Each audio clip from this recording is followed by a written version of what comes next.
அஸ்ஸலாமு அலைக்கும் வரஹ்மத்துல்லாஹி வபரகாத்துஹு. ஜும்மா தொழுகையை குறித்து அல்லாஹ் ரப்புல் ஆலமீன் ஒரு வசனத்தில், யா அய்யுஹல்லதீன ஆமனு, ஈமான் கொண்டோர்களே, இதா நூதிய லிஸ்ஸலாத்தி மீ யௌமில் ஜும்ஆ, ஜும்மாவுடைய நாளில் தொழுகைக்காக நீங்கள் அழைக்கப்பட்டால், அதாவது பாங்கு சொல்லப்பட்டால், ஃபஸ்அவு இலா திக்ரில்லாஹ், நீங்கள் தொழுகைக்காக விரைந்து வாருங்கள், வதருல் பைஅ், வியாபாரத்தை விட்டுவிடுங்கள், ஹைருல்லக்கும் இன் குன்தும் தஅலமூ, நீங்கள் அறிந்தவர்களாக இருந்தால் இதுவே உங்களுக்கு சிறந்ததாக இருக்கும் என்று அல்லாஹ் அந்த வசனத்தில் பேசுகிறான். இந்த வசனத்தில் பாங்கு சொல்லப்பட்டால் நீங்கள் தொழுகைக்கு வாங்க அப்படின்னு சொல்லிட்டு வதருல் பைஅ், வியாபாரத்தை விட்டுருங்க நல்லா சொல்கிறான். அப்போ பாங்கு சொல்லப்பட்ட பிறகு வியாபாரம் செய்யக்கூடாது அப்படிங்கிறத அல்லாஹு தஆலா தெளிவாகவே குர்ஆன் வசனின் மூலமாக நமக்கு சொல்லி தந்துட்டான். பாங்கு சொல்லப்பட்ட பிறகு வியாபாரம் செய்கிறது கூடாது, ஹராம் என்று ஷரியத் நமக்கு சொல்லுகிறது. ஹராம் அப்படின்னா அந்த வியாபாரமே கூடாது, செல்லாது என்ற அளவிற்கு இமாம்கள் நமக்கு சொல்லுகிறார்கள். அதாவது வியாபாரம் செய்யக்கூடியவங்களுக்கும் அது கூடாது, அங்கே போய் கஸ்டமராக நின்று பொருளை வியாபாரம் அந்த பொருளை வாங்கக்கூடியவங்களுக்கும் அந்த வியாபாரம் செல்லாது, அந்த காசு பணம் அவங்களுக்கு செல்லாது, இந்த பொருள் இவங்களுக்கு சேராது. ஆக மொத்தத்தில் தடை செய்யப்பட்ட ஒரு வியாபாரம் என்று ஷரியத் நமக்கு சட்டமாக சொல்லுகிறது. பாங்கு சொன்ன பிறகு வியாபாரம் நடக்கிறது. சரி, எந்த பாங்கு? ஜும்மா அப்படின்னா 2 பாங்கு சொல்லப்படுது. ஒன்று ஆரம்பத்தில் எல்லாரையும் அழைக்கிறதுக்கு ஒரு பாங்கு சொல்லப்படுது. ரெண்டாவது இமாம் மிம்பரில் ஏறின பிறகு ஒரு பாங்கு சொல்லப்படுது. பாங்கு சொல்லப்பட்ட பிறகு வியாபாரம் செய்யக்கூடாது அப்படின்னா எந்த பாங்கு அப்படின்னு கேட்டால் இமாம்கள் சொல்வார்கள், 2வது பாங்கு என்று சொல்வார்கள். அதாவது இமாம் குத்துபாக்கு ஏறின பிறகு பாங்கு சொல்கிறாங்களா இல்லையா, அந்த பாங்கிற்கு பிறகு வியாபாரம் செய்யக்கூடாது. வியாபாரம் செய்கிறது, பொருளை வாங்கிறது, கொடுக்கறது எதுவுமே கூடாது அப்படிங்கிறாங்க. எந்த அடிப்படையில் இந்த சட்டத்தை சொல்கிறாங்க அப்படின்னா, பெருமானார் ஸல்லல்லாஹு அலைஹி வஸல்லம் அவங்க காலத்தில் இந்த வசனம் இறங்குச்சு, அவங்களுக்கு தான் இறங்குச்சு. ஸல்லல்லாஹு அலைஹி வஸல்லம் அவங்க காலத்தில் இந்த 2வது பாங்கு சொல்கிறோமா இல்லையா, அதுதான் இருந்துச்சு, முதல் பாங்கு இல்லை. ஸல்லல்லாஹு அலைஹி வஸல்லம் காலம் வரைக்கும் எப்போ பாங்கு சொல்லுவாங்க அப்படின்னா, ஸல்லல்லாஹு அலைஹி வஸல்லம் மிம்பரில் ஏறிடுவாங்க, ஏறின பிறகு பாங்கு சொல்லப்படும். அதுதான் ஒரு பாங்கு தான் அவங்க காலத்தில் இருந்துச்சு. அபூபக்கர் சித்தீக் ரலியல்லாஹு தஆலா அன்ஹு அவங்க காலத்திலையும், உமர் இப்னு கத்தாப் ரலியல்லாஹு தஆலா அன்ஹு அவங்க காலம் வரைக்குமே இந்த ஒரு பாங்கு தான் இருந்துச்சு, அதாவது 2வது பாங்கு.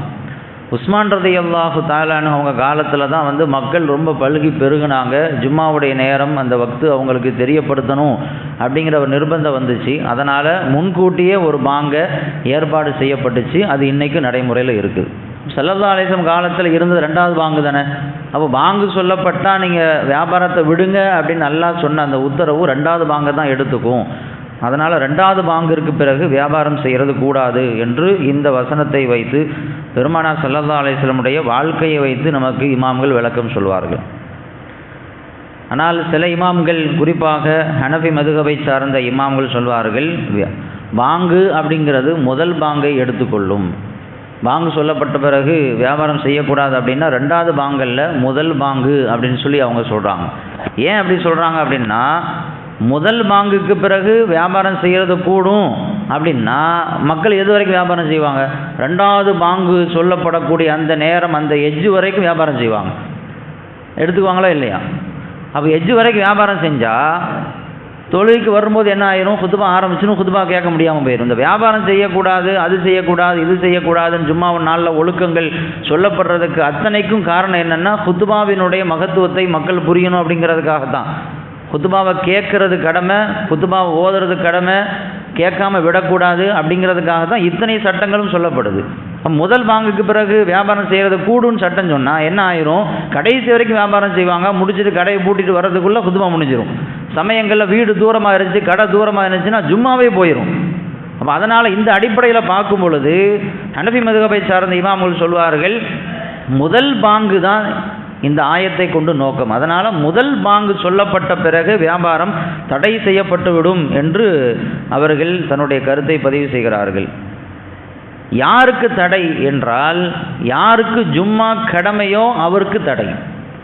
ஜும்மா கடமை இல்லாதவர்களுக்கு இந்த சட்டம் வராது. பெண்களுக்கு ஜும்மா கடமை இல்லை, சின்ன பிள்ளைங்களுக்கு ஜும்மா கடமை இல்லை, வியாதியில் இருக்கக்கூடியவர்கள் நோயாளிகளுக்கு ஜும்மா கடமை இல்லை, வெளியூர் வாசிகளுக்கு ஜும்மா கடமை இல்லை. இவங்க வியாபாரம் செஞ்சால் குற்றமாகாது ஷரியத்தினுடைய சட்ட பிரகாரம், இந்த வசனத்தின் பிரகாரம் அப்படிங்கிறாங்க. ஆனால் அதில் கூட ஒரு சட்ட சிக்கல் இருக்குது. என்ன சட்ட சிக்கல் அப்படின்னா, பெண்கள் வியாபாரம் செஞ்சால் கூடும் தான், ஆனால் அவங்க யாருக்கு வியாபாரம் செய்யணும்னா அவங்களும் ஜும்மா கடமை இல்லாதவங்களுக்கு தான் பொருளை விற்கணும். பெண்கள் நின்று வியாபாரம் செய்கிறாங்க, அவங்களுக்கு ஜும்மா கடமை இல்லை தான், ஆனால் அவங்க கொடுக்கக்கூடிய அந்த பொருள் யார் கொடுக்குறாங்கன்னா ஜும்மா கடமையாக இருக்கக்கூடிய ஒருத்தருக்கு கொடுக்குறாங்கன்னா அதுவும் கூடாது. அப்போ பெண்களுக்கு வியாபாரம் செய்யலாம், ஒரு பெண்ணு ஒரு சின்ன பிள்ளைக்கு வியாபாரம் செய்யலாம் வாங்க சொல்லப்பட்ட பிறகு, அப்படி தான் செய்ய முடியும், எல்லாத்துக்கும் செய்ய முடியாது. அப்போ அந்த ஒரு நிர்பந்தமான நிலையும் இருக்கிறது. அதனால் அதாவது அதை தடை செய்து விடுவது, நிறுத்துவது தான் ரொம்ப ஏற்றமான ஒன்றாக இருக்குது. நமக்கு இன்னொரு கேள்வியும் வருது, இன்றைக்கி பரவலாக நடக்கக்கூடிய விஷயம் என்ன அப்படின்னா, நாம் தொழுகைக்கு வந்துடுவோம், நமக்கு ஜும்மா கடமை, நம்ம கடையில் நம்ம வேலைக்கு வச்சுருக்கக்கூடிய மாற்று மத சகோதரர்கள் அவங்களுக்கு கடையை கொடுத்துட்டு வரலாமா, அவங்கள வியாபாரம் செய்ய சொல்லிட்டு வரலாமா அப்படின்னா, இப்போது அப்படி கூடுமா கூடாதா அப்படின்னு தெரியறதுக்கு அதுக்கு முன்னால் ஒரு அடிப்படையான சட்டத்தை விளங்கணும். குர்ஆனில் இருக்கக்கூடிய உத்தரவுகள், இதை செய்யுங்க அப்படின்னு உத்தரவு பெறுது, அதனால் இதை செய்யாதீங்கன்னு நல்லா குர்ஆனில் சொல்கிறான். இது மூமின்களுக்கு மட்டும் எடுக்குமா காஃபிர்களுக்கும் எடுக்குமா அப்படிங்கிறத நாம் ஆய்வு செய்யணும். அப்படி ஆய்வு செய்யும் பொழுது தான் இந்த கேள்விக்கு பதில் சொல்ல முடியும். இமாம்கள் சொல்கிறார்கள், குர்ஆனில் வந்திருக்கக்கூடிய அத்தனை உத்தரவுகளும் முஸ்லீம்களுக்கு மட்டுமல்ல காஃபிருக்கும் அது பொருந்தும்.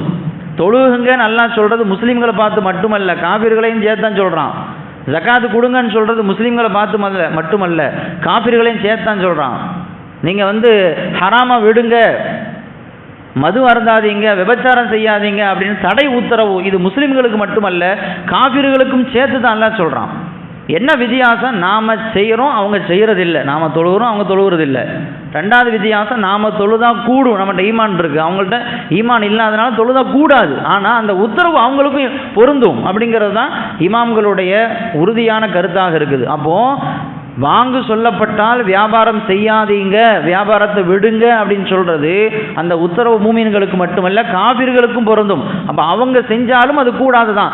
நம்ம தரப்பில் நாம் ஏற்பாடு செஞ்சு ஒரு காபிரை நியமித்து விட்டு வந்தால் வாங்கு சொல்லப்பட்ட பிறகு அந்த கடையில் நடக்கக்கூடிய வியாபாரம் நாம் செய்யாட்டியும் கூட அதுவும் தடை செய்யப்பட்டது என்பது தான் இமாம்களுடைய அழுத்தமான கருத்தாக இருக்கிறது. அல்லாஹ் ரப்புல் ஆலமீன் புரிந்து கொள்ளும் தௌஃபீக்கை தருவானாக. ஜும்மாவினுடைய கண்ணியத்தை பேணக்கூடியவர்களாக ஆக்கி அருள் புரிவானாக.